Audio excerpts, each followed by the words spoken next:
Hello and welcome. You're watching our very special show on swine flu. Well, fortunately, a lot of the panic over the H1N1 virus is over, but still many questions. Many of you have worries.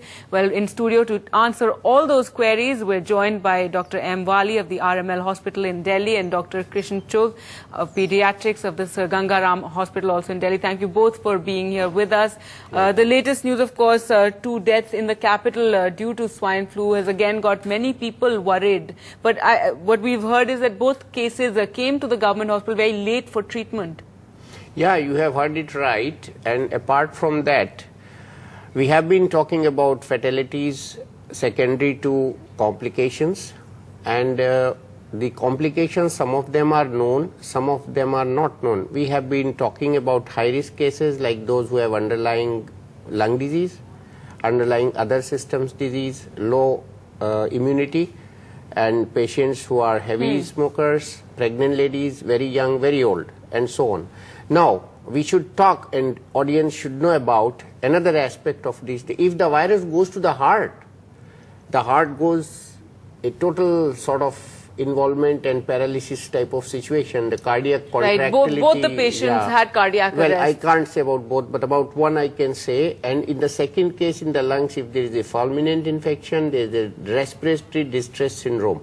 So they are the extremes. And in future, I was going through the complications of viral ailments, and there could be encephalitis also, nervous system complication also, which are known in other viruses.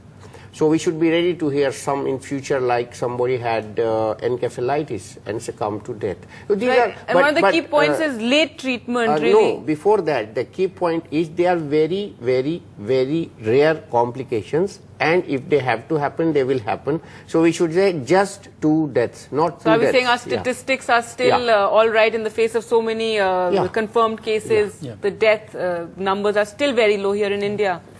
They are low, and I think the disease, for some reason, is not yet as virulent in our country as in others. Many of them who are dying are probably the ones who are coming from abroad and got the infection from there. So we are hoping that it will remain this way. Okay, well, we have Suketu who's calling in from Bangalore. Go ahead with your question, Suketu. My question is basically, is it mandatory to wear masks in public to prevent oneself from contracting the virus?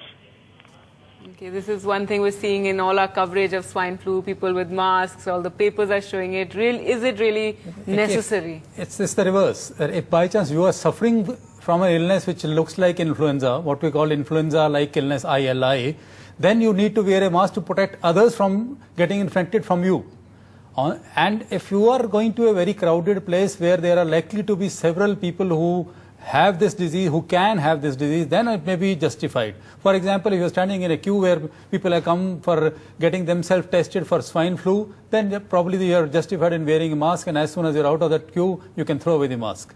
Otherwise, you don't need masks. It's really for people like us who are exposed every single moment, then probably we should, and you can see that most doctors are, at least we are still not wearing it. We think the risk is not that high yet. Tuba.com